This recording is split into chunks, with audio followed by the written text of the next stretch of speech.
So I saw the Crow remake this past Sunday, and I was really excited for this movie, mainly because of Bill Skarsgård.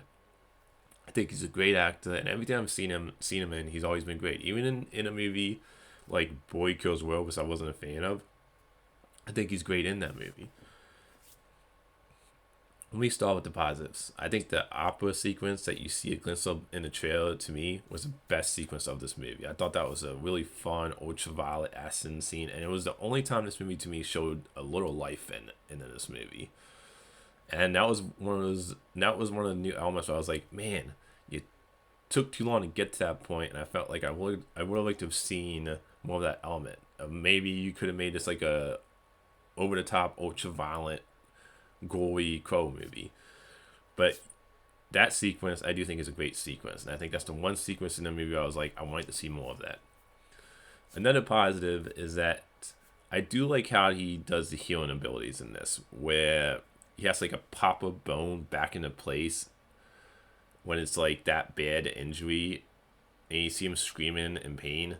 So I do like that fact where they kind of change the healing ability up a little bit, where he has to actually put a bone back in place, and I wish they used that more, which is why I think he could have used more acid in this movie. But I thought that was a nice, cool little new element with the healing abilities in this. Now, the negatives with this movie.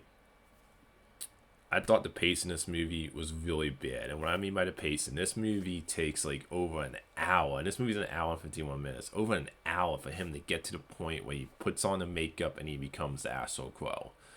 They spent way too much time on a love story in this.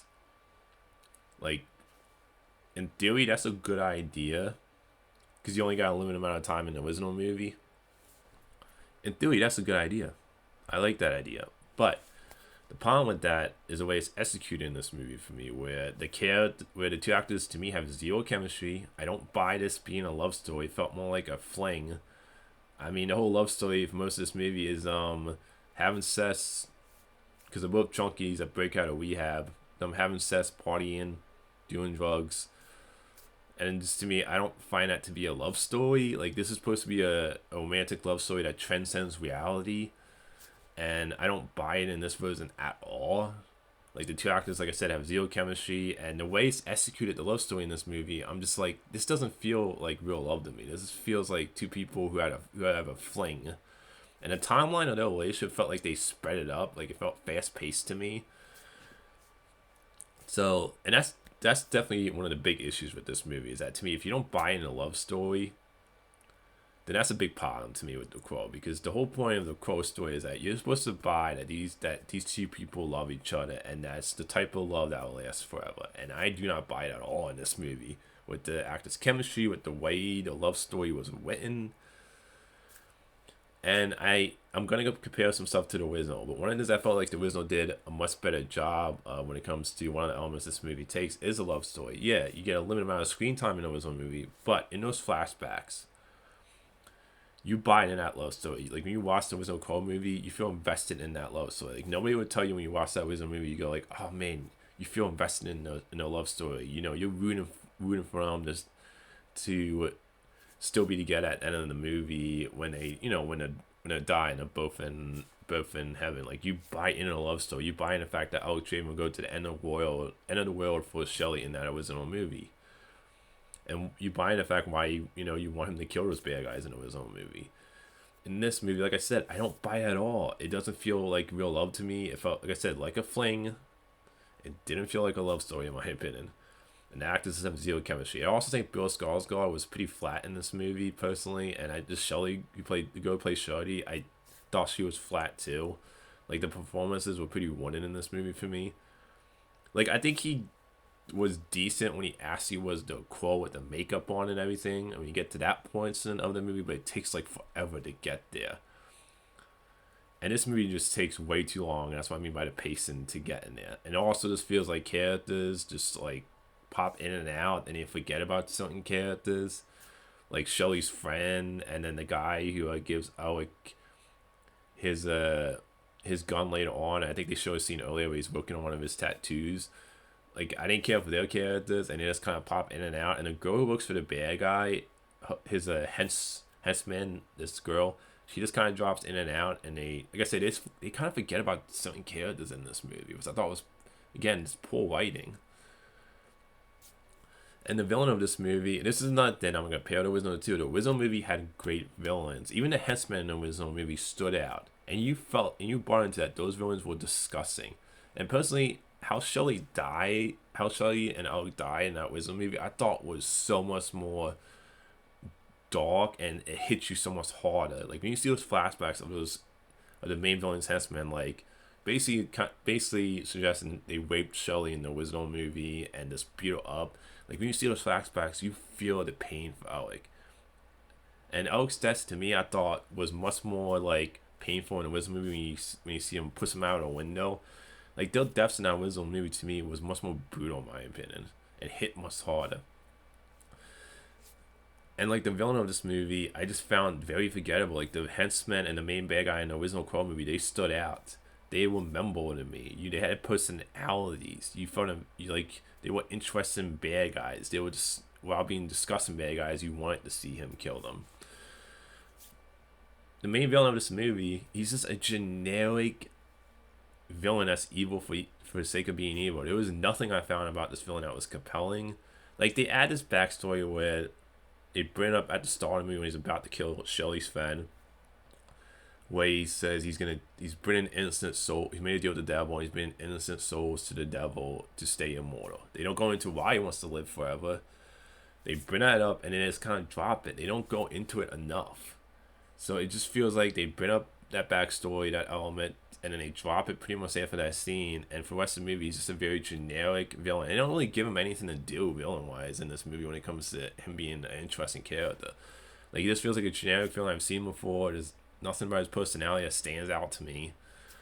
So to me, the original Crow movie had better villains, in my opinion, definitely, and villains that had personalities and actually stood out. And then another thing about this movie is the music choices I thought were terrible. I'm not a fan of the music in this movie, and there's especially one scene when they escaped from rehab where the music choices felt way out of place. I mean, the music choices didn't really work for me with the scenes in this movie. So to me, the original Crow definitely had a way better soundtrack. And then another thing, I'm not a fan of just the way this version of Alec in this movie, because they don't call him Alec Draven, they just call him Alec in this movie. But I'm not a fan of this version. He just comes off wimpy and awkward for most of the movie. And I'm just like, when you go back to Brandon Lee's original movie, you know what made him so great as Alec Draven in that movie? Was that he brought so much personality and different sides to the character. You brought him in that original movie as a guy who loves Shelley. You brought him as a good guy. But you also brought that side of him that you felt like, okay, this guy is scary. This guy is out for revenge. He also he had a fun, dark side of sense of humor to the character in that original movie. Like, he had so much personality and so much depth. Alec Draven in that original movie, you felt mostly invested in his character. You cared about his character. And I found, like, Bill Skarsgård, I found Bill Skarsgård when it comes to his performance flat, when it comes to the way the character was written. To me, they made Alec into a pussy in this movie. Like, I just don't like this version of Alec they went for in this movie. And it made it kind of hard to buy him as a badass towards the end when he goes to Crow mode. But I thought his Alec was terrible this version. So that was another element of the movie that didn't work for me. When it comes to all the lore, because I haven't read the comics, so I'm sure there's elements from the comics. But when it comes to the new lore they added in this movie with the In-Between World, that could have been interesting, but they don't go into enough depth with it like the villain's backstory. It just feels like they just like put it there. They don't go into details of this in-between world all that much. Like the guy in between a world that's like a guide to Alec in this movie. I'm like, okay, why is he there? What are the exact rules of this world? Again, they don't explore this in-between world enough. Like, it could have been cool, but they don't go into much depth of it. And then the ending, I can see what Bill Skarsgård meant by the ending. I thought the ending was unsatisfying. It felt like tacked on. Like, they were like, oh, we gotta like leave it a little bit open in case we want to do a sequel. And it just felt tacked on. Like, it felt like it was just added there on reshoots. And it was unsatisfying. And I didn't believe in Alec's sacrifice at the end, because this is another element of the movie that I felt like hurt the movie a lot. Is that you're supposed to buy that Alec loves Shelley that he'll go to ends of the world, and I want to talk about a spoiler here, but he makes a sacrifice at the end when he decides to bring Shelley back, which is a new element they added, where you can bring her back, take her back to the world, and then he has to go to hell. And when he makes that sacrifice, I don't buy into it because of the chemistry between the two actors, and it's not caring about the characters. But another reason is because this was another thing I felt like was bad writing when you hook your own movie. During the session when he's trying to figure out his abilities, you see him doubting whether he wants to do this for Shelley or not a little bit. But when you get to the point where they have this revelation of Shelley, did something for the villain when she killed somebody, and she didn't want to tell Alec at first. And then at that point he starts to really doubt his love for Shelley. To me, you underwrote your own love story in this movie. To me, that's just bad writing. Like when you watch the Wizard movie, you buy that this guy Alec will just do anything for Shelley. In this movie, they underwrote their own love story when he's doubting himself. So to me, when he makes a sacrifice at the end, I'm like, I don't really buy into this. First of all, between the chemistry between the two actors, and not feeling like it was a real love story, but also because you underwrote your own love story in this movie, with him doubting himself when he finds out the revelation with Shelley. And that just felt to me generic. I'm just like, oh, she witnessed something. She did something for the bad guy. I've seen that before in thousands of other movies. And it felt like an over convoluted story. The original movie was a simple story about events, about this guy that will go to ends of the earth for the person he loves. You didn't need to add all this over convoluted backstory with Shelley, where she witnessed something and then killed somebody for the bad guy, and he took control of her. Like, you didn't need to add all that. It just felt unnecessary to add. And again, I understand adding new elements. I don't want them to make a exact copy of the original movie. But the execution in this movie, I thought, was really poor. From the writing, from the acting feeling flat, and this movie just felt so soulless to me. Like I said, the only time this movie felt like it had a little life to it was the opera scene. Which is why I thought that was the best sequence of the movie, and I wish we just got to a point earlier to that in the movie, you added more action, and that was the only time it felt like this movie had any life. Otherwise, this was a soulless, dull remake that I found kind of boring at times too, personally, because I wasn't buying in the love story. It took forever to get to the point of him being a crow.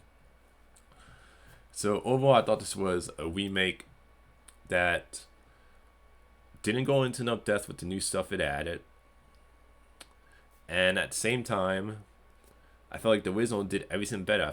I felt the original with the limited amount, with the fact that even though the original had more limited time with the love story, I felt like the love story in the original movie was done way better, and you felt way more invested in that. Like, you ask anybody who's a fan of the original Crow movie, they'll tell you that you feel invested in that love story in the original movie. And that movie had limited screen time with those two characters. Yet the execution and the way it was done in that movie, you felt invested in it.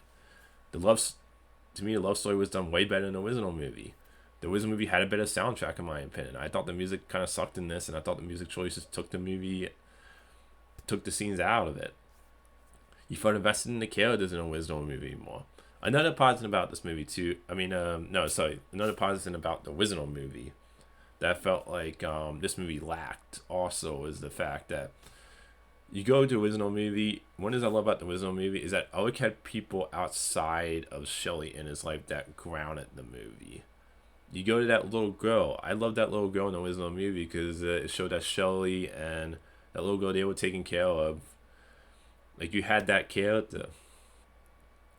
And then you also had Odie Hudson, the cop, who you had scenes where, like one of my favorite scenes in the original Crow movie, and again, it shows how grounded that movie was, is that he has a scene where he goes to talk to the cop in a scene, and you have a funny moment where Odie Hudson's character is still wearing his police hat, and he's like, you still have your hat on.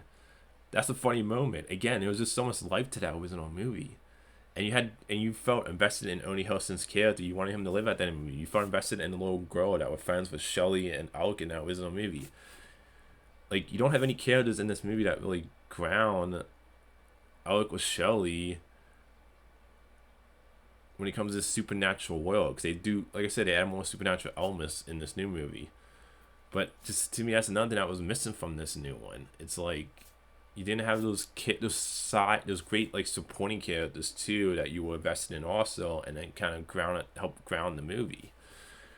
So I just felt like the original did everything better, story wise, character wise, soundtrack wise, villain wise.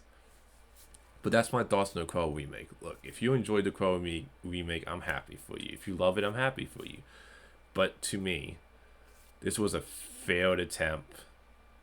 And this was another Crow movie when it comes to the 3 sequels that I didn't like, that just didn't work. This is a franchise, in my opinion, just go watch the original, fantastic movie, cult classic, and it, in my opinion, should have ended there, because I also think they shouldn't have done a remake of that particular version. I would prefer they just picked like a different Crow, because there's different Crows in the comics. But like I said, even if I judge this movie on its own, I don't think it's very good, and just overall would not recommend the 2024 Crow remake. Until next time, movie fans.